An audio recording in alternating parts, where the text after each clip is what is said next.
Didik TV KPM. Terima kasih kerana masih bersama kami di Didik TV KPM, tentunya dalam slot menengah rendah untuk mata pelajaran reka bentuk dan teknologi. Jadi untuk segmen kali ini cikgu, kita nak sentuh mengenai apa pula sebenarnya? Okey, di sini cikgu cuma nak bagi tips tentang bagaimana nak buat penyelesaian sesuatu masalah. Okey, jadi dalam menyelesaikan sesuatu masalah dalam setiap kehidupan kita setiap hari, kita ada produk yang kita guna pakai. Jadi untuk menyelesaikan masalah ini, antaranya kita boleh dapat kita boleh buat sumbansaran dalam kumpulan. Okey, macam tadilah kan, ada ahli kumpulan bincangkan apa agaknya penyelesaian yang boleh dibuat untuk lampu meja contoh dia. Betul. Nak buat untuk memenuhi keperluan dan kehendak pengguna. Okey, dan yang kedua kita juga boleh buat pemerhatian dan juga boleh buat perbincangan dalam kumpulan serta sumbansaran tu sebenarnya benda yang sama lebih kuranglah. Baik. Okey, kemudian penambahbaikan bagi setiap projek ni sebenarnya kita tidak perlu kadang-kadang kita tidak perlu membuat produk baru, tetapi kita perlu buat satu inovasi ke atas produk sedia ada. Okey. Jadi itu di antara tips-tips dalam membuat penyelesaian masalah untuk produk dalam kehidupan kita setiap hari. Baik, cikgu. Terima kasih. Seterusnya? Okay, silakan cikgu. Okey, boleh cikgu teruskan? Boleh, tak ada masalah. Jadi selepas tips ni, sebab cikgu sudah cover membuat jadual kerja. Betul. Dan membuat rangka penjadualan. Jadi seterusnya kita akan buat apa dia? Dah tentulah cikgu nak tengok tahap penguasaan murid-murid semua. Okey. Okey, jadi boleh kita teruskan? Maknanya ada soalan cikgu ya? Ya, betul. Kita ada soalan. Boleh, jom kita teruskan. Okey, jom kita teruskan. Kita ada kuis. Okey. Okey, seterusnya. Boleh tak murid-murid? Dah bersedia ke belum? Murid-murid semua dah bersedia? Okey, dah angguk tu cikgu, dah bersedia dah tu. Okey, jom teruskan dengan kuis yang pertama, silakan. Okey, kita teruskan Okey, cikgu bacakan soalan, kemudian murid-murid boleh jawablah. Boleh. Okey, milestone ialah penanda atau perkara yang bakal berlaku mengikut urutan. Okey, di sini pernyataan di atas adalah keterangan mengenai milestone. Betul atau salah? Salah. Okey, siapa nak jawab? Angkat tangan cepat-cepat. Okey, silakan. Gavin. Betul.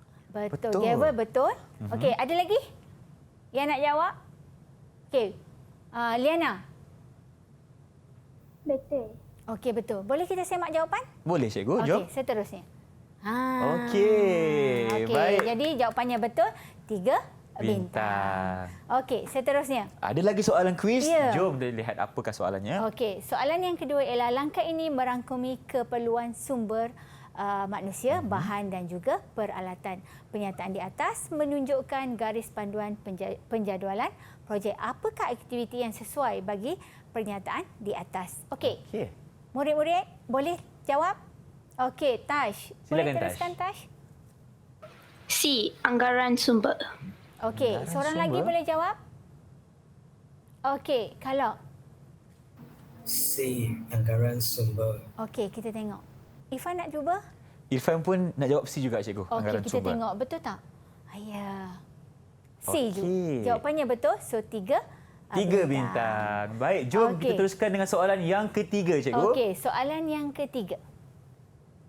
Okey, murid-murid, soalan seterusnya ialah apakah tugas utama pengurus projek yang dilantik dalam sesuatu projek? Irfan tak boleh jawab. Betul, sebab Irfan pengurus projek. Okey. Dah tahu kan kerja kan? Dah tahu, Okey, dah tahu seterusnya. Boleh? Murid-murid boleh terus jawab? Ada yang nak jawab? Okey, apa tugas Abang Irfan dekat sini sebagai pengurus projek? Silakan. Okey, jawapannya D. Membuat pengelolaan aktiviti. Membuat pengelolaan aktiviti. Ada seorang lagi tak murid cikgu yang nak jawab? Boleh? Tash, boleh Tash? D. Membuat pengelolaan aktiviti. Okey, membuat pengelolaan aktiviti. Kita tengok betul tak? Inilah tugas saya cikgu untuk buat pengelolaan aktiviti. Okey, baik. Boleh kita teruskan soalan Silakan, seterusnya? cikgu. Okey. Seterusnya. Okey, ini soalan yang keempat. Okey. Pada peringkat pengawalan sesuatu projek, perubahan dalam penjadualan boleh dibuat sekiranya berlaku perubahan atau penambahbaikan pada projek. Pernyataan di atas adalah keterangan mengenai peringkat pengawalan. Betul atau salah? Okey, apa jawapan dia? Boleh ke tidak kita buat perubahan? Ifan nak jawab? Boleh cikgu. Ifan nak jawab betul. Okey, seorang murid cikgu boleh jawab? Silakan. Okey, dua-dua pula. Ifan nak pilih siapa? Saya pilih Liana dulu. Boleh? Okey. Silakan. Jawapan dia betul. Betul. Okey, kita semak. Jom. Jawapannya Baik. betul. So, Okey. 3 bintang. Okey, jom. Okey. Ada lagi soalan cikgu? Ada, okey, ini soalan. Dah terus ada jawapan lah Ifan. Alamak, tak apa. Mungkin cikgu boleh terangkan sahaja. Okey. Ini markah bonus kepada anak murid kita Ini lah. sebenarnya nak bagi markah bonus sebenarnya. Betul. Okey. Penjadualan masa disediakan bagi sesuatu projek. Okey. Okey. Jadi sebenarnya penjadualan masa ni seperti yang kita beritahu tadilah. Dia sangat penting dalam membuat anggaran sesuatu masa dalam menyiapkan sesuatu projek. Sebab apa? Sebab mengelakkan apa dia? Mengelakkan pembaziran. Mengelakkan pembaziran masa, sumber dan juga satu lagi apa? Sumber dan kos, cikgu. Kos satu lagi. Sumber, kos dan juga bahan. Itu dia. Baik, cikgu. Terima kasih. Ifan lagi faham lah cikgu lepas kita buat kuis ni. Sebab setiap pembelajaran ni kita kena ajukan soalan untuk kita pastikan sama ada kita betul-betul faham ke tidak, kan? Okey, cikgu. Terima kasih atas perkongsian. Jadi, sekarang ini Ifan dan cikgu, apakah prestasi anak murid cikgu hari ini? Dan cikgu boleh sedikit rumuskan kepada kita tentang topik hari ini. Silakan. Okey, jadi cikgu nak bagi prestasi dulu boleh? Okey, untuk pembelajaran kita hari ini, tahap penguasaan murid-murid untuk topik ini iaitu standard pembelajaran 2.1.2 dan 2.1.4 dan 2.1.5 ini standard pembelajarannya ada 2. So kita boleh bagi tahap penguasaan berada di 3 bintang. 3 bintang.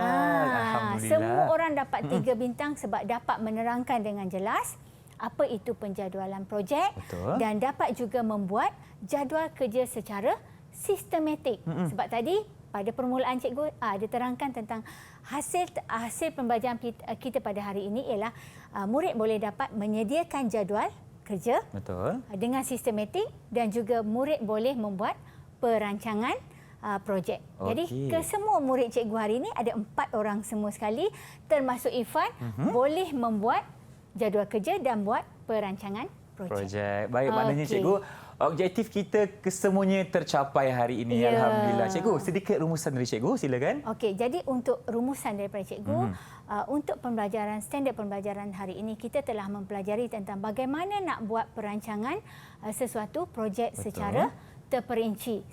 Kemudian kita boleh buat penjadualan setiap projek itu secara mengikut urutan. Aktiviti itu mengikut urutan iaitu yang mana lebih penting, yang mana yang agaknya berada di susunannya berada ke atas, di bawah dan sebagainya. Dan juga dalam membuat perancangan projek, kita perlu ingat ada 3 langkah utama. Satu ialah kita lantik pengurus projek. Betul. Yang kedua kita buat penjadualan. Yang ketiga kita perlu ada pengawalan.